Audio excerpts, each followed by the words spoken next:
formación de nuevos enlaces, una o más sustancias se convierten en otras, ¿sí? Entonces podemos diferenciar las sustancias que se modifican, que son los reactivos, de las que se originan, que son los productos de la reacción. Las sustancias reactivas se transforman en otras, los productos, como consecuencia de una redistribución de sus átomos, ¿sí? O sea, en los reactivos se rompen enlaces, ¿sí? Hay una redistribución o un reordenamiento de los átomos y así se generan nuevos enlaces y se forman los productos de la reacción. Entonces, el químico utiliza un sistema abreviado de escritura para describir una reacción química. Ese sistema emplea símbolos y fórmulas de las sustancias en lugar de palabras. Por ejemplo, si queremos indicar que el hidruro de sodio reacciona con el agua para formar hidrógeno gaseoso e hidróxido de sodio, escribimos, ¿sí?, de esta manera, o sea, ponemos cada sustancia con su fórmula respectiva. El hidruro de sodio reacciona con el agua para generar hidrógeno gaseoso más hidróxido de sodio. Entonces, ¿cómo representamos el cambio químico? Utilizando una ecuación química. Entonces, ¿cómo definimos ecuación química? Como la representación gráfica, simbólica y convencional de una reacción química, ¿sí? ¿Cómo está constituida? Por dos miembros que están separados por una flecha que indica el sentido de la reacción, ¿sí? Tanto los reactivos como los productos se representan mediante sus fórmulas respectivas. Entonces, a la izquierda de la ecuación tenemos los reactivos, a la derecha los productos de la reacción, ¿sí? La flecha que indica el sentido de la reacción. En este caso, para una ecuación general, ¿sí?, tenemos un reactivo A que reacciona con un reactivo B y se generan dos productos C y D. Entonces, una ecuación química representa un método abreviado de describir una reacción química, el número mínimo de partículas que toman parte de la reacción, o sea, la reacción unidad, las masas, el número de moles y volúmenes, en el caso de una sustancia gaseosa, de las sustancias que intervienen en la reacción. Ahora bien, toda ecuación química, ¿sí?, que hay que efectuarle lo que se denomina el ajuste o balanceo de esa ecuación química, ¿sí? Vamos a ver que tenemos distintos métodos. Bueno, el ajuste de una ecuación química, ¿cuál es el objetivo? Igualar la ecuación. ¿Por qué? Porque en toda reacción química se debe cumplir la ley de la conservación de la masa, ¿sí?, que es la ley de Lavoisier, ¿sí? ¿Qué dijo este señor? Que durante una reacción química los átomos no pueden ser creados ni destruidos, ¿sí? De tal manera que el número de átomos de cada elemento que participa en la reacción debe ser el mismo antes y después de la reacción, ¿sí? Entonces, como en una reacción química hay un reordenamiento de átomos, y dado que la masa de los átomos es constante, la masa inicial del sistema, o sea, de los reactivos, será igual a la masa final, o sea, la masa de los productos de la reacción. La masa total del sistema permanece constante durante el cambio. Profe, disculpa que te interrumpa. Sí, Quedaron algunos para aceptar. bueno, a ver. No me parece, yo habilité la sala. A ver. Ahí estamos.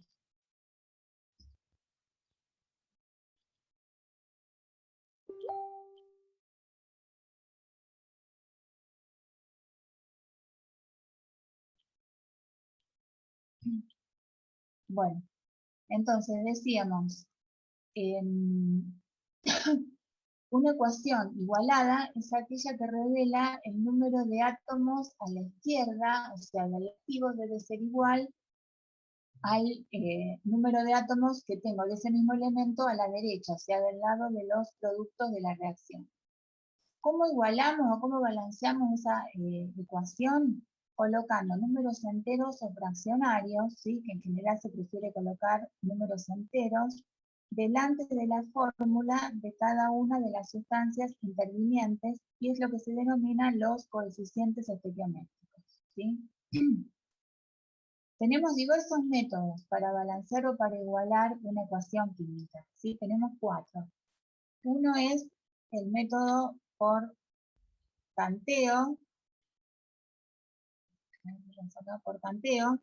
el otro es el método algebraico, el otro es el método por el número de oxidación y el otro es el método del ion electrón, ¿sí?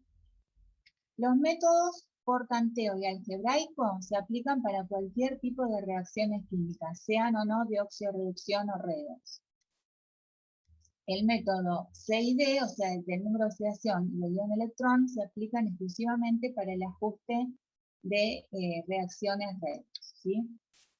Estos dos los van a ver en la unidad 10, vamos a ver, ¿sí? En general, el método que vamos a utilizar es el método por tanteo, ¿sí? Porque es el método más sencillo. O sea, en general se utiliza cuando la ecuación química que queremos balancear es sencilla, ¿sí? Se lo hace el balance a simple vista. Bueno, por ejemplo, fíjense acá. Tenemos una ecuación química en la cual el plomo metálico reacciona con el ácido sulfúrico en solución acuosa y obtenemos, esta flecha que está acá, lo que está diciendo es que se forma un precipitado, una sustancia muy poco soluble que se separa de la solución como un sólido, ¿sí? Se forma en este caso sulfato de plomo más dióxido de azufre gaseoso y agua líquida, ¿sí? Fíjense, esta ecuación está balanceada, o sea, se cumple que tengo el mismo número de átomos de cada elemento del lado de los reactivos y del lado de los productos. No. No. No, porque en Fíjense, los reactivos tenés 4 óxidos y en el otro tenés más. claro, fíjense, por ejemplo, el oxígeno, tengo 4 del lado izquierdo y del lado derecho tengo 4, 7, ¿sí?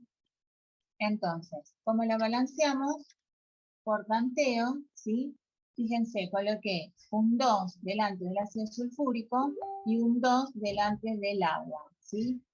Cuando el coeficiente estequiométrico es 1, no se coloca, ¿sí? Entonces, en este caso la ecuación diríamos coeficientes estequiométricos 1, 2, 1, 1, 2, ¿sí? Fíjense que si ustedes verifican cuántos átomos y de qué clase tienen del lado de los reactivos y ese mismo elemento del lado de los productos, le tiene que quedar exactamente igual, ¿sí? Profe, ¿qué significa la Sí. flecha para abajo? ¿Cómo? La flecha para abajo en la ecuación. La flecha para abajo indica que se formó un precipitado, ¿sí? O sea, una sustancia muy poco soluble, ¿sí? Que se separa de la solución como un sólido. ¿Ustedes me escuchan bien a mí? Porque yo los escucho muy bajo. Sí, profe, se escucha. Sí. Bueno, Puede yo los continuar, escucho profe, se escucha. re bajito. Bueno, fíjense acá esta otra ecuación, ¿sí? Tengo esta molécula, esta sustancia que es el etano, que reacciona con el oxígeno gaseoso, ¿sí? Para formar dióxido de carbono gas y agua líquida, ¿sí? Fíjense acá, tampoco está balanceada, porque fíjense que acá tengo 2 carbonos del lado izquierdo y un carbono del lado derecho, ¿sí? Tengo 6 hidrógenos de este lado y 2 hidrógenos de este lado. Entonces, la balanceo por tanteo. Fíjense, acá me quedó 1, 7 medios, 2 y 3. En general, por una cuestión de comodidad, se prefiere utilizar números enteros y no fraccionarios, ¿sí? Entonces lo que hacemos es multiplicar estos coeficientes, en este caso, por 2, ¿sí? Entonces nos queda la ecuación balanceada, fíjense, en 2, 7, 4 y 6, ¿sí? Bueno, Ok, profe. un ejemplo. Profe, Sí, una consulta. En el primer ejemplo, vos, viste que vos tenés SG, que sería sólido, gaseoso, donde dice AC y donde está la flechita. ¿Qué representa eso? donde dice AC, ahora lo vamos a ver en la que sigue. Donde, esto significa en solución acuosa, ¿sí? solución acuosa. Claro, eso no marcaba el estado de agregación, eso. Yo los escucho re mal, chicos, no sé si debe ser mi computadora. No, que el compañero quería decir si lo que decía hace, eso no eran los estados de agregación de la materia. Claro, digamos, cuando, o sea, en este caso AC significa que el compuesto está en solución acuosa, ¿sí? Es una solución. Como el otro que tiene la G, está en está Esto gaseoso. significa que es un gas, ¿sí? Claro. ¿Y la flechita, profe?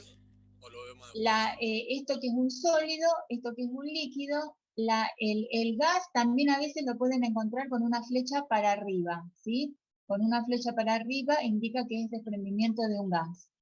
Y la flecha para abajo indica lo que yo les dije antes, que se forma un precipitado, ¿sí?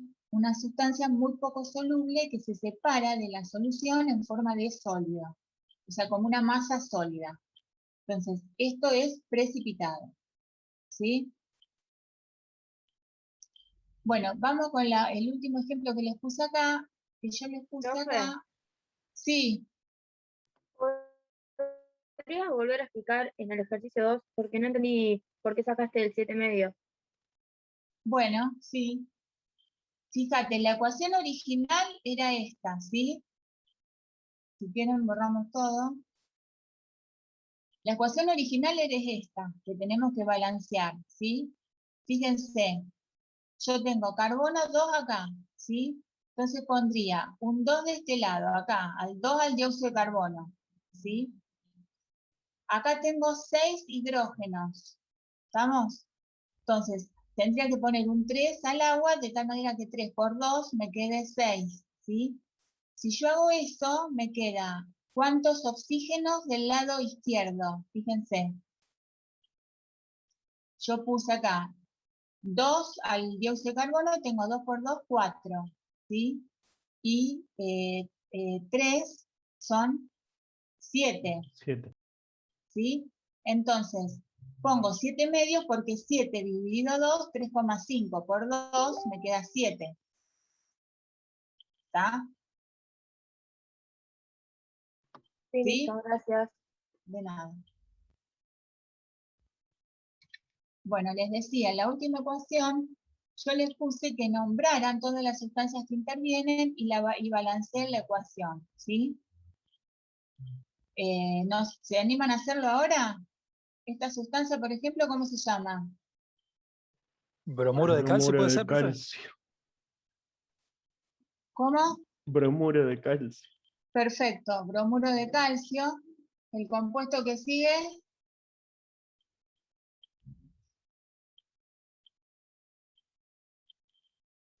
O sea, tienen este. dos compuestos, uno amoníaco y el Claro. otro, no sé si dióxido de carbono. Pero no sé, el conjunto no sé cómo se llama el compuesto. Bueno, acá esto es una sal, ¿sí? Es una sal. No, lo que pasa que ustedes tienen, o sea, toda sal está formada por un catión y un anión, ¿sí? Al catión lo aporta una base y al anión lo aporta un ácido, que en este caso el ácido puede ser un hidrácido o un oxoácido. En este caso lo aportó un oxoácido que fue el ácido carbónico. O sea, acá es como el ácido carbónico es hidrógeno 2, carbono, oxígeno 3, ¿sí? ¿Qué pasó? Este catión es el catión amonio, que viene de la combinación del amoníaco, ¿sí? El amoníaco, que es una sustancia gaseosa a temperatura ambiente, si ustedes la hacen burbujear en agua, se obtiene el hidróxido de amonio, que la fórmula sería nitrógeno 1, hidrógeno 4, oxidrilo, ¿sí? Entonces, la combinación del catión amonio, se van los oxidrilos del hidróxido de amonio, que ahora vamos a ver lo que es una reacción de neutralización, y los protones del ácido carbónico, se genera agua, ¿sí? Y se forma la sal. O sea, se combina el catión amonio con el anión carbonato y se forma esta sal que se llama carbonato de amonio. ¿Sí? porque esto es un catión, esto es nitrógeno, hidrógeno 4 con una carga positiva, que viene de el amoníaco más un protón, ¿sí? Forma el catión amonio. Entonces, el Entonces, compuesto acá sería tengo el carbonato de amonio, carbonato. así que tengo bromuro de calcio, una sal binaria, ¿sí? Carbonato de amonio. ¿Y acá qué se formó? ¿Carbonato de calcio? Perfecto, carbonato de calcio, una oxosal, Un ¿sí? oxosal. ¿Y qué más? El siguiente compuesto es bromuro de amonio, ¿no? Perfecto, bromuro de amonio, ¿sí? Acá combiné el catión amonio con el anión bromuro, ¿sí? Que viene del ácido bromídrico, de un hidrácido acá, por ejemplo, ¿sí? Bueno, ahora, balanceemos la ecuación. ¿Está balanceada la ecuación? No. No. No, fíjense que No, acá no. tienen 2 amonios y acá tengo Sí, uno y ahí tenés solo. Así 4. que, ¿qué harían? Hay que poner un 2 ahí adelante. Dos. Con un, en el Perfecto, un 2 aquí bromuro de amonio. adelante, ¿sí? Y ya con eso queda, porque me quedaría 2 por 4, 8 hidrógenos, acá tengo 4 por 2, 8, ¿sí? Nitrógeno quedan 2 acá y ya está balanceado, ¿sí? A ver si yo lo puse Profe. acá. Sí, Una pregunta con respecto a lo de antes también. Cuando no dice ni gaseoso ni líquido, como es el ejemplo, no sé, el primer elemento en el ejemplo 2 o en el ejemplo 3 que están todos así sin el estado de agregación, ¿qué sería? ¿Y qué tan importante es ponerlo también? ¿Se puede evitar colocar el estado o siempre? no, o sea, a veces, digamos, hay situaciones en las cuales hay que ponerlo, ¿sí? Por ejemplo, en las ecuaciones termoquímicas tiene que estar el estado de agregación, ¿sí? Pero bueno, no necesariamente. Lo que sí, por ejemplo, igual en los problemas de estequiometría en general van a estar, digamos, las sustancias que son gaseosas, por ejemplo, si tienen que hacer un cálculo de algún gas, bueno, ahí sí les va a aparecer si la sustancia es gaseosa. ¿Sí? Igual, por ejemplo, el dióxido de carbono ya sabemos que es un gas, ¿sí? Por ejemplo, el dióxido de azufre es un gas. Por ejemplo, si ustedes me dicen las anteriores, a ver si vuelvo para atrás. Bueno, tengo que volver todo. La del hidruro, por ejemplo, acá tengo el hidruro de sodio, ¿sí? Con el agua líquida, acá ya sabemos que se forma, depende, por ejemplo, si esto está todo en solución acuosa, acá el hidrógeno es un gas, ¿sí? Y esto, lo otro está todo en solución acuosa, ¿sí? Claro, hay veces que se representa y a veces no. Bueno, esperen que vuelvo. Bueno, acá tienen los coeficientes, entonces son 1, 1, 1, 2. Bueno, y acá está lo que me estaban preguntando, ¿sí? O sea, para completar la información brindada a través de una ecuación química, suele ser necesario aclarar el estado físico de las sustancias que intervienen, ¿sí? Los símbolos que se utilizan son, si la sustancia es un gas, ¿sí? ¿Cómo se lo indica? Colocando una G entre paréntesis a continuación de la fórmula de la sustancia, o si la reacción se verifica en solución y se forma un producto gaseoso mediante una flecha en sentido ascendente que indica el desprendimiento de ese gas, ¿sí? Si es un líquido, coloco la letra L a continuación de la fórmula de la sustancia. Si es un sólido, la letra S, ¿sí? O con una flecha hacia abajo, como lo vieron antes, que indica que el sólido precipita desde una solución, ¿sí? Si la sustancia está disuelta en agua, o sea que tengo una solución acuosa, lo simbolizo como AC o como AQ, también lo pueden encontrar, ¿sí? Bueno, y después lo que les dije antes, que por una cuestión práctica se acostumbra a evitar el uso de coeficientes fraccionarios en las ecuaciones químicas. Bueno, ¿cómo clasificamos a las reacciones? Una manera de clasificarlas es según que haya o no variación en los números de oxidación de los átomos de los elementos que intervienen, ¿sí? Entonces, tenemos dos tipos de reacciones químicas. Aquellas reacciones en las cuales no varía el número de oxidación de los elementos, o sea que no hay transferencia de electrones, y aquellas reacciones donde sí hay transferencia de electrones, ¿sí? Donde por lo tanto los elementos que intervienen varían su número de oxidación, y es lo que se conoce como reacciones de oxidorreducción o reacciones redox, ¿sí? Dentro de las primeras, o sea, las que no hay transferencia de electrones, vamos a ver dos tipos, que son las reacciones de neutralización y las de precipitación. Dentro de las redox vamos a ver la reacción de desplazamiento, las reacciones de combustión, la de combinación o síntesis y las reacciones de descomposición, que yo las puse entre comillas, porque pueden ser o no de oxorreducción. O sea, vamos a ver un ejemplo de una reacción de descomposición que no es redox y otro ejemplo de una reacción de descomposición que sí es redox, ¿sí? Entonces, vamos con las reacciones que ocurren sin transferencia de electrones. Tenemos reacciones de neutralización. ¿Cuándo es una reacción de neutralización? Cuando se combina una solución acuosa de un ácido con una solución acuosa de una base para producir una sal más agua, que era el ejemplo que vimos antes, ¿sí? Por ejemplo, una reacción entre las soluciones de ácido sulfúrico e hidróxido de sodio van a producir la sal, sulfato de sodio y agua. Escribo la ecuación química correspondiente, ¿sí? Esta ecuación química representa una reacción de sulfúrico, reacciona con el hidróxido de sodio, ¿sí? Se rompen enlaces, hay un reordenamiento de átomos y se generan los productos de esta reacción, que son la sal, en este caso sulfato de sodio, más agua, ¿sí? Fíjense que la ecuación en este caso yo la balanceé, ¿sí? Los coeficientes son 1, 2, 1, 2, ¿sí?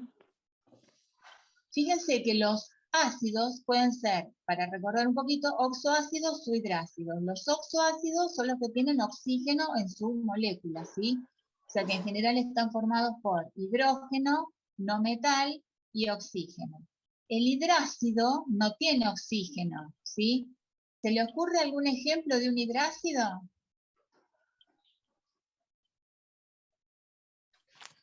¿Quiénes Cuando te forman referí, hidrácido? profe, cuando te referí a hidrácido, que cuando tiene un componente Bueno, mostrame las junto con un cadenas. hidrógeno. ¿Un hidrácido? Una marroca, Daddy Yankee. Qué Un lindo, hidrácido viene parece de un César. hidruro no metálico. ¿Se acuerdan los hidruros no metálicos? La combinación de hidrógeno con no metal. Por ejemplo, hidrógeno con cloro, que es el cloruro de hidrógeno. Hidrógeno con flúor, fluoruro de Bromuro hidrógeno. hidrógeno. Claro, hidrógeno con bromo, bromuro de hidrógeno, el ioduro de hidrógeno o el sulfuro de hidrógeno, donde el azufre ahí está con número de oxidación -2. Entonces la fórmula sería hidrógeno 2, por ejemplo acá, sin el oxígeno, ¿sí? Si no tuviera este oxígeno, quedaría el sulfuro de hidrógeno. Sería un hidruro. Bueno, esos hidruros no metálicos en agua, si yo los disuelvo en agua, obtengo el hidrácido correspondiente. Entonces, por ejemplo, el sulfuro de hidrógeno, si yo lo nombro como hidrácido, va a ser ácido sulfídrico. Al cloruro de hidrógeno, si yo lo nombro como hidrácido, va a ser ácido clorhídrico, ¿sí? Y así, ácido fluorhídrico, ácido bromídrico, ácido iodídrico, ¿sí? Entonces, en este caso, si el ácido es un hidrácido, lo que yo voy a obtener acá es una sal binaria. O sea, la combinación de metal con no metal, ¿sí? Supónganse, si el hidrácido acá fuera el ácido sulfídrico, o sea que este oxígeno acá no está, acá la sal que se forme va a ser el sulfuro de sodio, acá este oxígeno tampoco va a estar, ¿sí? La fórmula sería sodio 2, azufre 1. Sulfuro de sodio más agua, ¿sí?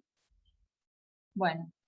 Profe, o sea, cuando combinás el hidrógeno, un no metal, y un oxígeno, se puede decir ácido de ese elemento no metálico. Un hidrógeno. Un elemento no metálico y el oxígeno, se dice ácido de ese no metal. Claro, claro. ¿Cómo dijiste? Vos lo podés nombrar como hidruro no metálico, o ya digo, ese hidruro no metálico en solución acuosa forma un hidrácido, ¿sí? Que se lo nombra como ácido seguido del nombre del no metal con la terminación hídrico, ¿sí? Por ejemplo, en este caso era ácido sulfídrico, ácido clorhídrico, ¿sí? Ah, ok, listo. Listo. Gracias, profe. De nada. Bueno, entonces, ahora tenemos las reacciones de precipitación, ¿sí? Cuando mezclamos dos soluciones y se obtiene un compuesto poco soluble, ¿sí? Que se separa en forma de sólido de la solución, ¿sí? Por ejemplo, la reacción en la cual reacciona el nitrato de plata con el cloruro de sodio, ¿sí? Esta reacción se usa mucho para detectar la presencia de cloruros en el agua. De hecho, nosotros cuando podíamos hacer los trabajos prácticos en el primer laboratorio, ustedes hacían una separación de un sistema heterogéneo que era de arena y sal. Bueno, y uno de los métodos que después usaban para verificar que la arena estuviera totalmente separada de la sal, o sea, verificar la ausencia de cloruros, era esta reacción, ¿sí? Se forma, fíjense, si hay cloruros, un precipitado blanco que se separa de la solución como una masa blanca, la verían en el fondo del recipiente, que es el cloruro de plata. Y nitrato de sodio se forma que permanece en la solución, ¿sí? Fíjense que en este caso la ecuación está balanceada, ¿sí? Todos los coeficientes son 1, 1, 1, 1, ¿sí?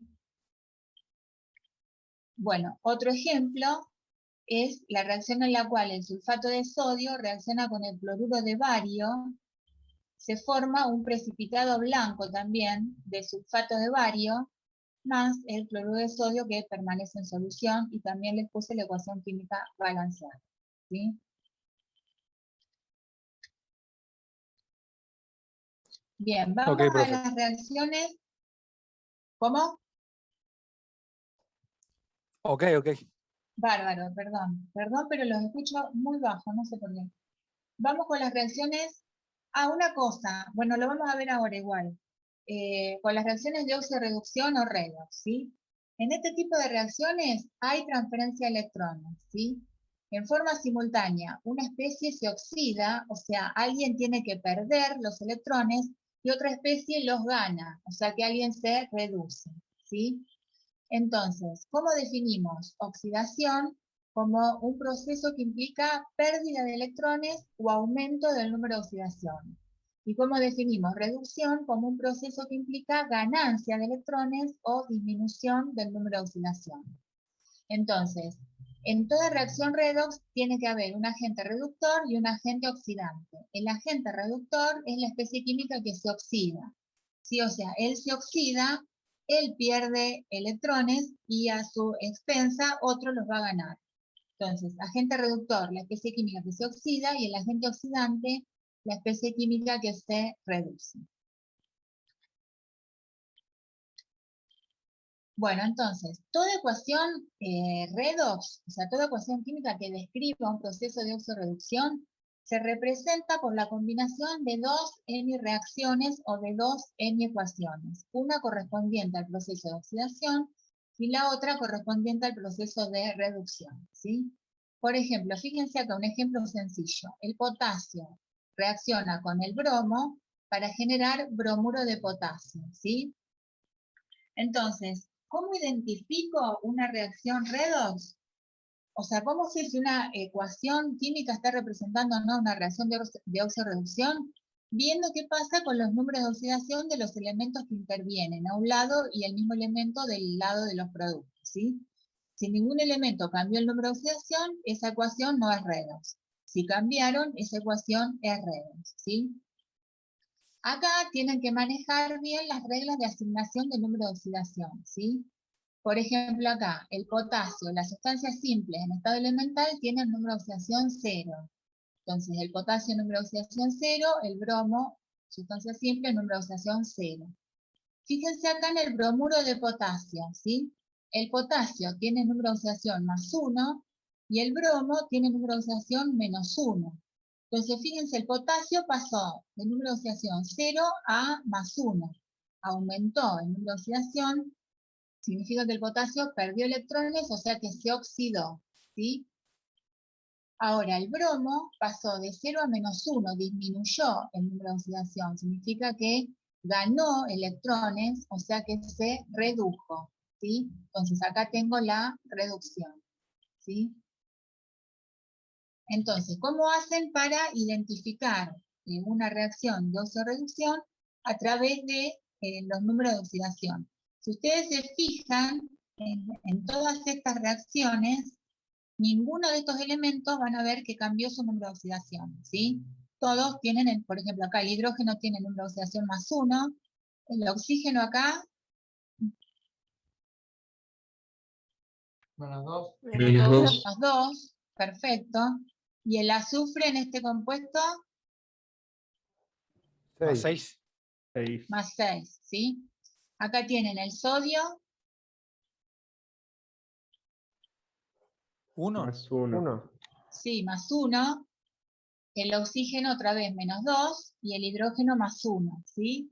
Del lado de los productos van a ver que los números de oxidación son iguales. El sodio es +1, el azufre es +6, el oxígeno es -2, y en el agua hidrógeno +1 y oxígeno -2, ¿sí? O sea, ningún elemento cambió el número de oxidación. Esta ecuación obviamente no es redox.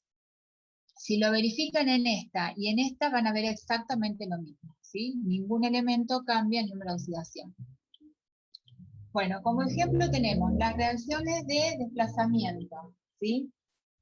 Por ejemplo, una reacción entre un elemento y un compuesto donde el elemento sustituye a uno de los elementos del compuesto produciendo su liberación. Por ejemplo, la reacción entre el sulfato cúprico y el zinc para dar sulfato de zinc y cobre metálico, ¿sí? Fíjense que el zinc desplaza al cobre, ¿sí? Si después ustedes verifíquenlo, en los números de oxidación van a ver que en este caso el cobre cambia el número de oxidación de +2 a 0 y el zinc pasa de 0 a +2, ¿sí? Reacción de combustión es un proceso de una oxidación rápida de una sustancia que generalmente va acompañado de una liberación de calor o puede ser algunas veces de luz. ¿Cuándo ocurre una reacción de combustión? Cuando un compuesto orgánico tiene que ser, si un compuesto binario constituido por carbono e hidrógeno, o ternario constituido por carbono, hidrógeno y oxígeno, ¿sí? Reacciona con el oxígeno, ¿sí? Muchas veces el oxígeno presente en el aire. El producto de la combustión se forman dióxido de carbono y agua, ¿sí? Entonces, por ejemplo, acá tienen la reacción en la cual el carbono sólido reacciona con el oxígeno del aire para generar monóxido de carbono gaseoso, ¿sí? O el carbono sólido reacciona con el oxígeno molecular para generar dióxido de carbono gaseoso, ¿sí? Estas dos reacciones tienen lugar cuando nosotros prendemos el carbón para hacer un asado, por ejemplo, a las brasas, ¿sí?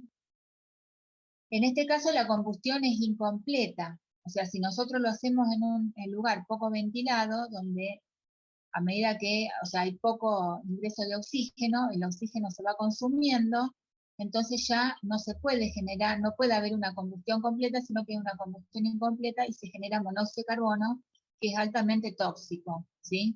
En este caso se genera el dióxido, que es inocuo para la salud, pero el monóxido es sumamente tóxico. La combustión entre el metano, ¿sí? El Es metano monocuo. gaseoso. ¿Cómo? Monocuo, creo que dijiste. El dióxido de carbono. ¿Qué es eso, monocuo? ¿Qué es qué? Monocuo.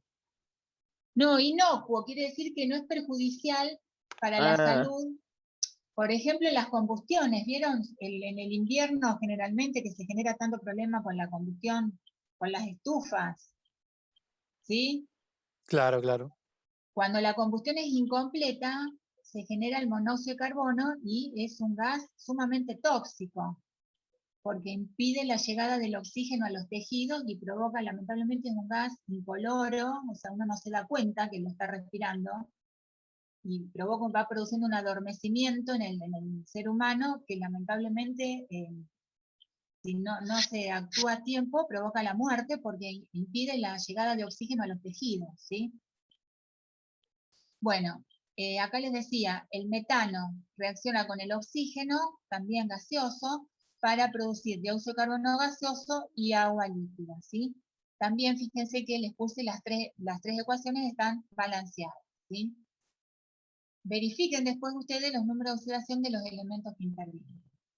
Después tenemos las reacciones de combinación o síntesis, cuando a partir de dos o más sustancias se genera un solo producto. ¿sí? Por ejemplo, el hierro reacciona con el azufre para producir sulfuro de hierro 2 o sulfuro ferroso, ¿sí? Eso es una reacción de síntesis. Y finalmente, en las reacciones de descomposición es lo contrario, cuando a partir de una sustancia se producen dos o más sustancias, ¿sí? La descomposición es la división de un compuesto en componentes más simples mediante una reacción química. Se pueden generar elementos o compuestos, ¿sí? Por ejemplo, el agua se descompone en determinadas condiciones, ¿sí? Por electrólisis mediante la acción de la corriente eléctrica, generando hidrógeno gaseoso y oxígeno molecular, ¿sí? Un agente común también de descomposición es el calor, que puede descomponer tanto los compuestos inorgánicos como los compuestos orgánicos, ¿sí? Por ejemplo, el carbonato de calcio, ¿sí? Por calentamiento, este es el símbolo del calor, genera óxido de calcio sólido y dióxido de carbono gaseoso, ¿sí? Y hay otras reacciones de descomposición que son producidas por acción de la luz, ¿sí? Que esta reacción se utilizaba antes en fotografía para los negativos, la reacción en la cual el cloruro de plata sólido, ¿sí? Por acción de la luz se descompone y genera plata metálica y cloro gaseoso, ¿sí? Lo que yo les decía antes, que las reacciones de descomposición pueden ser o no redox. Bueno, y les dejo para que ustedes acá identifiquen cuál de las tres que vimos es redox y cuál no, ¿sí? La del agua y esta van a ser redox, la del cloro de plata. La del carbonato de calcio, si ustedes se fijan, todos los elementos al lado de los reactivos y el mismo elemento al lado de los productos tienen el mismo número de oxidación. O sea que esta es de descomposición, pero no es redox. Las otras dos sí lo son, ¿sí? Profe, una consulta. Sí. O sea que lo que sería la reacción de óxido de erupción solo ocurre cuando un elemento cambia su estado de oxidación. La O redox, cuando, claro. claro. O sea, para que una reacción sea redox, alguien tuvo que perder electrones y alguien los gana, ¿sí? Entonces, como hay una transferencia de electrones, ahí las especies que están involucradas cambian el número de oxidación, ¿sí? Ok, profe. Sí. Muchas gracias. No, de nada. Bueno, vamos con estequiometría, ¿sí? La estequiometría lo que hace es estudiar las relaciones cuantitativas entre las masas, los volúmenes y el número de moles de moléculas de las sustancias reaccionantes y de los productos de la reacción, ¿sí? Yo les puse acá como ejemplo la reacción de descomposición del agua oxigenada. La ecuación completa y balanceada, fíjense, el agua oxigenada, ¿sí? O peróxido de hidrógeno. El oxígeno acá, en el caso del peróxido de hidrógeno, en los peróxidos tiene número de oxidación -1, ¿sí? Cada oxígeno.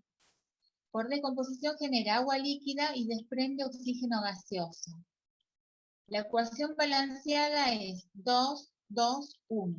Estos números que están adelante de la fórmula, que ya vimos que se denominan coeficientes estequiométricos, me dan una información cuantitativa, o sea, me dicen cuántos moles de reactivos intervienen en esa reacción y cuántos moles de productos se generan, ¿sí? Acá Profe. dice la ecuación.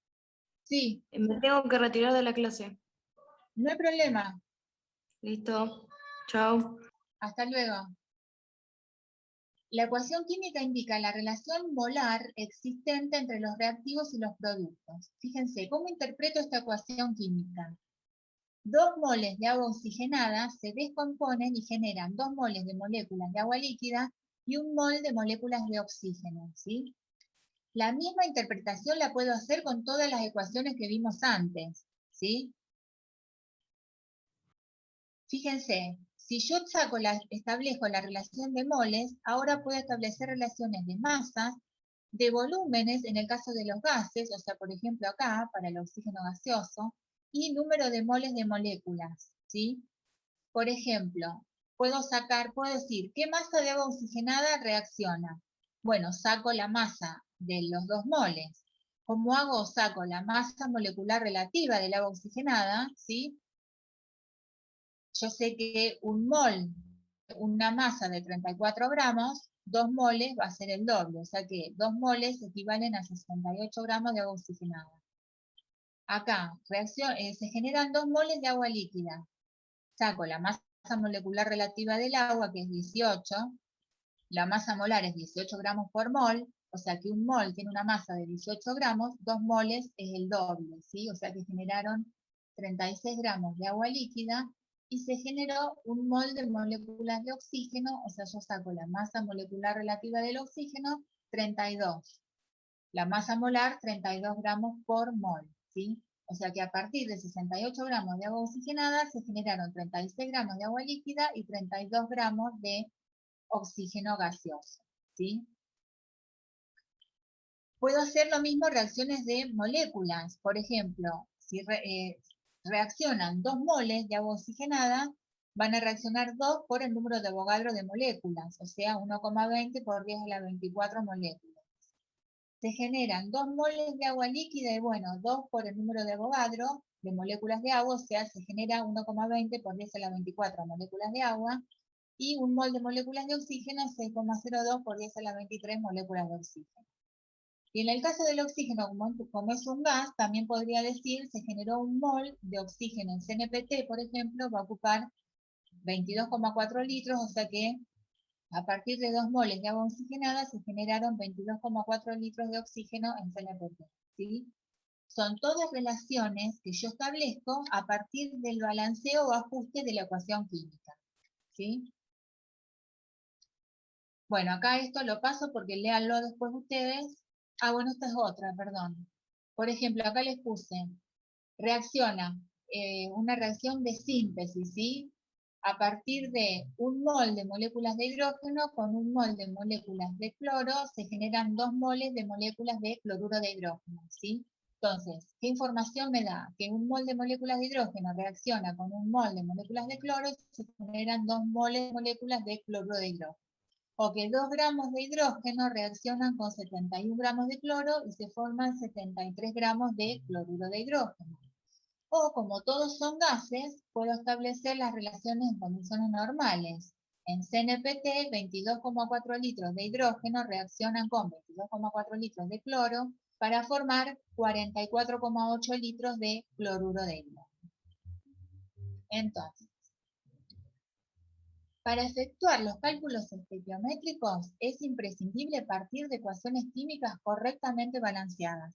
O sea, ustedes siempre, antes de resolver un problema de estequiometría, tienen que tener la ecuación química y verificar que la ecuación química esté balanceada. Si no, hacen todo mal, ¿sí? Porque la ecuación química balanceada proporciona la información y permite el cálculo de el número de moles o moléculas o átomos de reactivos y productos que intervienen en la reacción, las masas de las sustancias que intervienen en esa reacción química y los volúmenes de reactivos y o productos gaseosos involucrados en esa reacción química, ¿sí? Entonces, acá tienen un ejemplo sumamente sencillo, ¿sí? Por ejemplo, si yo parto de 10 gramos de agua oxigenada, quiero saber cuántos moles de agua líquida y cuántos moles de oxígeno gaseoso obtuve, qué masa de cada uno de ellos y qué volumen va a ocupar el oxígeno producido en condiciones normales de presión y temperatura. Fíjense, tengo la ecuación química balanceada, fundamental, si no recuerden que no pueden hacer nada o lo que hacen lo hacen todo mal si la ecuación química no está balanceada, ¿sí?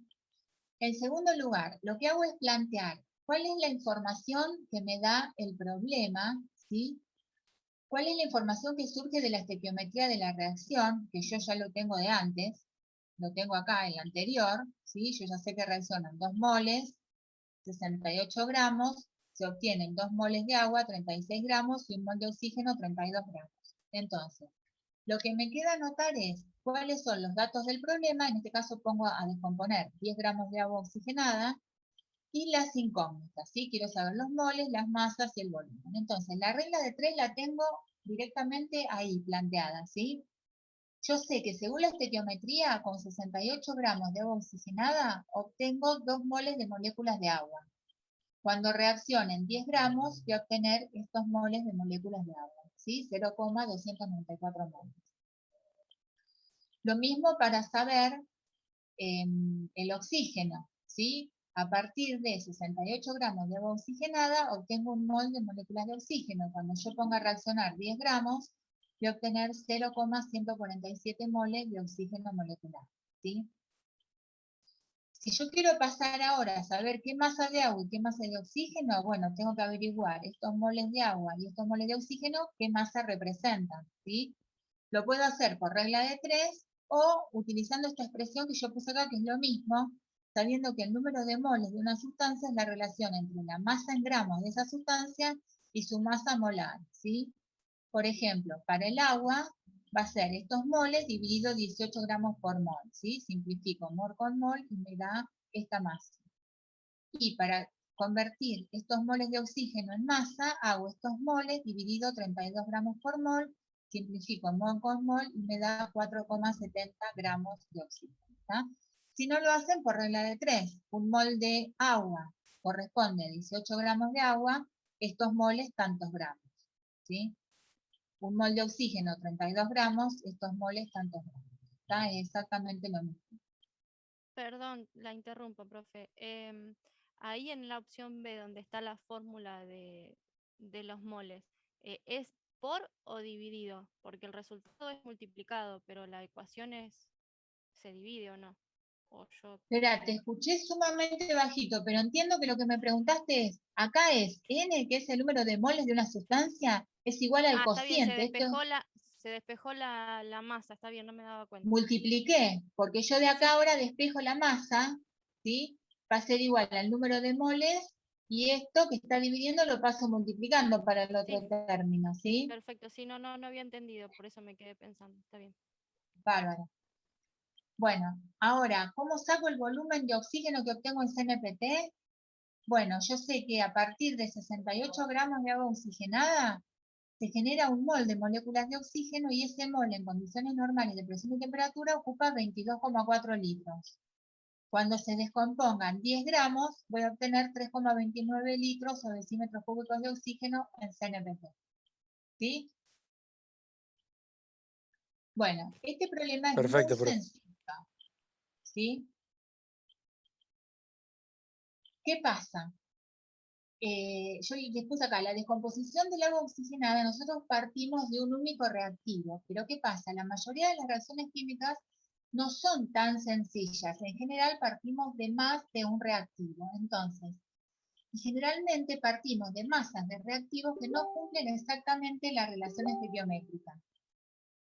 Entonces, en ese caso, uno de los dos va a estar en defecto, y ese va a ser el reactivo limitante. Entonces, siempre que ustedes tengan masas de dos reactivos, excepto que el problema les diga, por ejemplo, supónganse que diga, se ponen a reaccionar 10 gramos de nitrógeno con cantidad suficiente de carbonato de sodio y carbono o con exceso de carbonato de sodio y carbono. En ese caso directamente trabajan con el nitrógeno, pero si ustedes les dicen, pongo a reaccionar 5 gramos de nitrógeno con 250 gramos de carbonato de sodio y exceso de carbono. En este caso, seguro que yo no respeté la proporción estequiométrica. Entonces tengo que ver cuál de los dos reactivos es el reactivo limitante. ¿Cómo defino reactivo limitante? Como aquel que está en menor proporción molar respecto a la relación estequiométrica, ¿sí? ¿Por qué se llama limitante? Porque limita el curso de la reacción. O sea, una vez que él se consume totalmente, la reacción se detiene, ¿sí? Entonces, les puse este ejemplo. A temperatura elevada se produce la representada ecuación. Nitrógeno gaseoso reacciona con el carbonato de sodio, ¿sí? Más el carbono sólido, se genera cianuro de sodio más monóxido de carbono gaseoso. Ponemos a reaccionar 68,24 gramos de carbonato de sodio con exceso de nitrógeno y con 40 gramos de carbono sólido, ¿sí? Entonces me pregunta, la masa que queda sin reaccionar del reactivo en exceso y la masa de sal formada, ¿sí? Entonces, la ecuación química en este caso ya estaba balanceada, ¿sí? Entonces, saco los datos que surgen de la estequiometría de la reacción. La estequiometría dice que un mol de nitrógeno gaseoso reacciona con un mol de carbonato de sodio y 4 moles de carbono sólido para generar 2 moles de cianuro de sodio y 3 moles de monóxido de nitrógeno, ¿sí? Entonces, bueno, acá esto se corrió. Fíjense, saco 1 mol de carbonato de sodio, saco la masa del mol, 106 gramos, ¿sí? Saco la masa molecular relativa. 4 moles de carbono sólido, yo sé que la masa atómica relativa del carbono es 12, lo multiplico por 4 y me da la masa de los 4 moles, ¿sí? Voy a los productos. Tengo el cianuro de sodio. Tengo 2 moles, se obtienen 2 moles de producto. Saco la masa molar, que es 49 gramos, la multiplico por 2 y me da 98 gramos, es lo que se obtiene en la estequiometría, y los 3 moles de monóxido de carbono gaseoso, ¿sí? Pongo los datos y cuáles son las incógnitas, ¿sí? Fíjense, yo puse reaccionar 68,24 gramos de carbonato de sodio con 40 gramos de carbono. Me pregunta primero, bueno, ahora vamos a ver la masa del reactivo en exceso y la masa del producto, del cianuro de sodio que obtuve, ¿sí? Entonces, lo primero, ven lo que yo les decía acá, tengo las masas de 2 reactivos. Seguro que yo no respeté, o sea, haber respetado la relación estequiométrica, yo debería haber puesto 1 mol de carbonato, 4 de carbono, o sea, 106 gramos, 48 gramos. Por ejemplo, dividir los dos a la mitad, 0,5 moles, 2 moles, o aumentar todo al triple, ¿sí? Por ejemplo, 3 moles con 12 moles, ¿está? Entonces, ¿cómo hago para ver cuál es el reactivo limitante?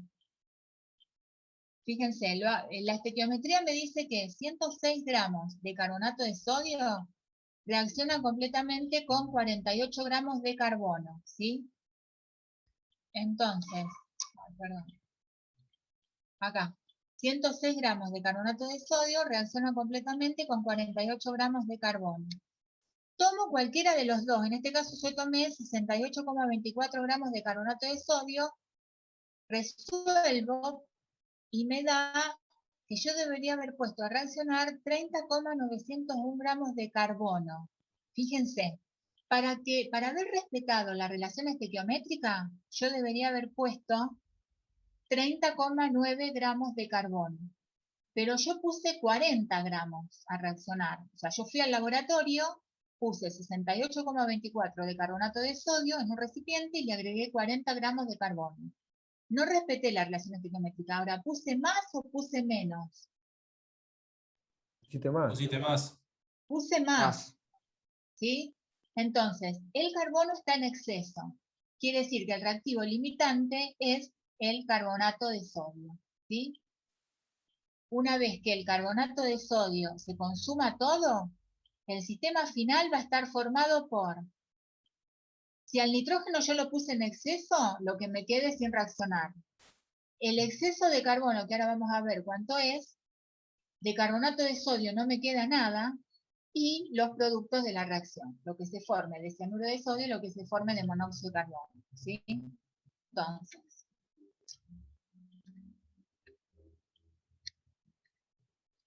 el reactivo limitante es el carbonato de sodio. Todos los cálculos que yo tenga que hacer en cuanto a los productos de la reacción los voy a hacer con el carbonato de sodio, con el reactivo limitante, ¿sí? Carbono reacciona y qué masa me queda en exceso al final de la reacción sin reaccionar, ¿sí? Fíjense, yo sé que para que, con los 68,24 gramos de carbonato de sodio van a reaccionar 30,9 gramos de carbono. O sea que de los 40 gramos que yo puse a reaccionar, 9 van a reaccionar. Y me van a quedar sin reaccionar los 40 gramos iniciales menos los 30,9 que es la masa que reacciona. O sea, 9,1 gramos es la masa de carbono que me va a quedar al final de la reacción en exceso, como tal, sin reaccionar, ¿sí? Bueno, ¿cómo averiguo ahora la masa de producto? Trabajo con el reactivo limitante, ¿sí? La estequiometría dice que cuando reaccionan 106 gramos de carbonato de sodio, se obtienen 2 moles, o sea, 98 gramos de cianuro de sodio, ¿sí? que es lo que puse acá. A partir de 106 gramos de carbonato de sodio se obtienen 98 gramos de cianuro de sodio. Por lo que yo puse reaccionar 68,24 gramos X masa de cianuro de sodio. O sea que espero obtener 63,1 gramos de producto. ¿Sí? ¿Alguna duda hasta acá? No. No. Profe, una consulta. Sí. ¿Por qué pusiste que el reactivo limitante fuese el carbonato de sodio? O no entendí bien esa parte. Bueno, yo dije, o sea, yo averigüé. Yo sé que según la estequiometría, la reacción es 1 mol de carbonato de sodio, 4 moles de carbono sólido, ¿sí? Entonces, lo llevé a masa, 106 gramos con 48 gramos. Yo voy a averiguar la masa que yo puse a reaccionar. Ustedes imagínense que yo fui al laboratorio y puse a reaccionar 68,24 gramos de carbonato y 40 gramos de carbono sólido. Entonces yo averiguo esta masa que yo puse a reaccionar, ¿con qué masa de carbono va a reaccionar? ¿Sí? Entonces los 68,24 gramos van a reaccionar con 9 gramos. ¿Sí? Pero yo puse a reaccionar 40. Puse más que lo que necesito para respetar la relación estequiométrica, ¿sí? Entonces yo digo, bueno, el carbono está en exceso. El reactivo limitante va a ser el carbonato de sodio. O sea, una vez que esta masa se consumió toda, la reacción se va a detener porque los otros dos reactivos ya no tienen carbonato de sodio con quien reaccionar. ¿Está? Yo lo podría haber hecho al revés, yo podría haber dicho 106 gramos de carbonato de sodio reaccionan con 48 gramos de carbono, averiguo estos 40 gramos de carbono con qué masa de carbonato de sodio van a reaccionar. ¿Está? Profe, Y o después sea, trabajas con ese. el nitrógeno no lo usamos, digamos. No, No, porque está en exceso. el enunciado del problema les dice que está en exceso. Te tenés que ¿Sí? despreocupar porque ya sabés que vas a Claro. tener para reaccionar. ¿Sí estamos? Sí, profe, sí. Muchas gracias. Bueno, ahora, ¿qué sucede? ¿Cómo vamos? Ah, ya estoy con el tiempo. Listo. Bueno, les introduzco esto y seguimos un poquito la próxima, igual. Cuando se efectúa la experiencia en el laboratorio, supónganse que nosotros vamos al laboratorio y hacemos esta experiencia anterior, ¿sí? Yo espero obtener 63,1 gramos de cianuro de sodio, pero me encuentro con que en realidad obtengo menos cantidad que la que yo espero. Entonces, ¿por qué pasa eso? O sea, a ver qué le dice acá. Obtengo una masa menor de producto con respecto a la calculada estequiométricamente. ¿Por qué? Por dos factores, que son la pureza de los reactivos y el rendimiento de la reacción. ¿Sí? Bueno, si quieren dejamos acá y seguimos la próxima. Bueno. Dale. Está bien, Dale, profe. profe, perfecto. Les digo algo. Los alumnos de informática no tienen que hacer problemas de estequiometría utilizando pureza y rendimiento. Sí, cálculo de reactivo limitante, ¿está? O sea que los alumnos de informática ya estarían. El resto de los alumnos sí tienen que manejar los conceptos de pureza de los reactivos y rendimiento de la reacción, ¿está? Y bueno, ya está, dejamos acá. ¿Listo, chicos? ¿Seguimos el jueves? Igual Listo, el nos jueves vemos. vamos a tratar de hacerlo rápido porque la idea es que Ricardo les dé, de la unidad 1 a ustedes les quedó una parte que fue la última parte de estructura atómica, de física de partículas, ¿sí? Así que la idea es que, bueno, yo termino con esto y después, si quedan unos minutitos, Ricardo les pueda dar ese tema. ¿Estamos? Bueno, adiós. Bueno, profe, Perfecto, adiós, profe. gracias. Listo, Puede ser Bueno, chicos. profe, muchas gracias. Hasta Hasta el luego. jueves. De nada, nos vemos.